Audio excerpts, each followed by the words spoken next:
Hello and welcome to the progress. As a part of the commercial bank, in last session we studied about the public sector banks, mergers and nationalization. And today we are going to study about the private sector bank. As you all know this, post-independence we are having huge amount of private banks, and since the private banks is running in a profit motive and not helping for the financial inclusion, because of the financial exclusion has been taking place and rural penetration is not taking place.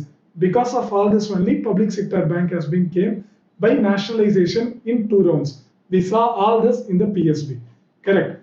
Before 1991, during this two nationalization round, I already told, during 1969, 14 private banks has been nationalized, and during 1980, 6 private banks has been nationalized.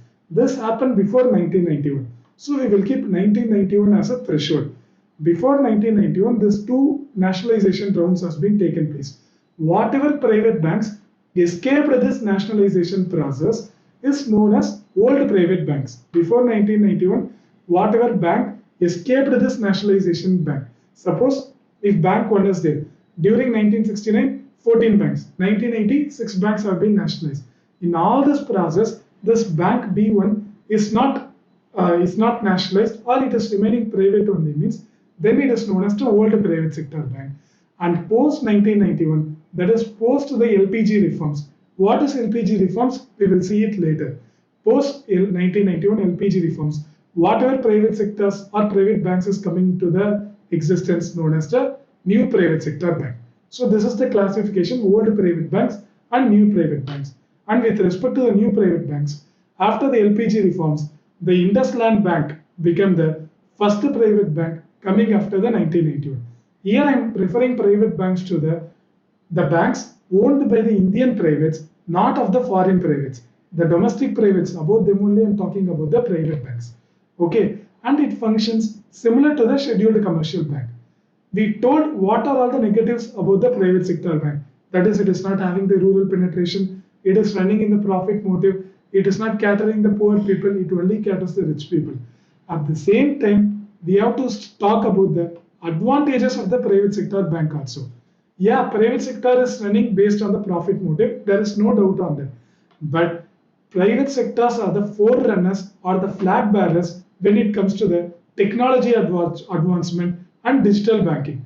Whatever new technology has been introduced, have been introduced in the world or somewhere, then the private banks is not hesitating to adopt the technologies. Even before the public sector bank, private sector bank are forerunners or flag bearers with respect to adopting these new technologies. Once they adopted and they are checking, then only the public sector bank is getting that the courage to introduce that or adopt that in their system. And coming to product innovation, by using this digital technologies, they are innovating their product based on the technologies, and they are having the customized loan plan. Suppose if you are going to the public, not now, I'm telling generally, if you are going to the public sector bank, means they will be having 10 loan plans, which is one size fits all plan. That is, there is no alteration. But with respect to the private, based on the customer, they will alter the plan based on the customer financial situation or based on the need of the customer. They will tailor or they will alter the loan plan. And they, apart from the banking, they are also having the wealth management system, such as insurance, such as another facilities. Like this, they are also providing pension schemes, wealth management.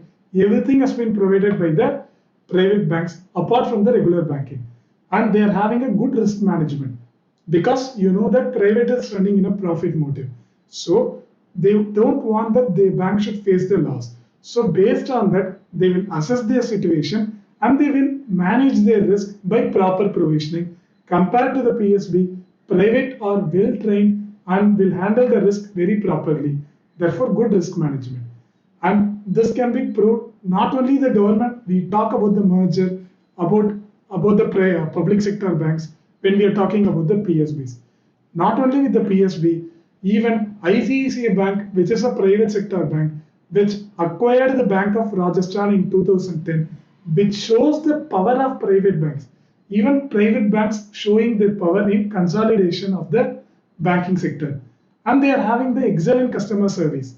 If the customer is facing that I'm facing this service means the customers can directly complain and the customer service can be improved immediately because because they are private.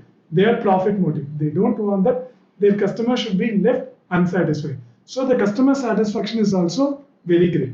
So this is with respect to the private banks.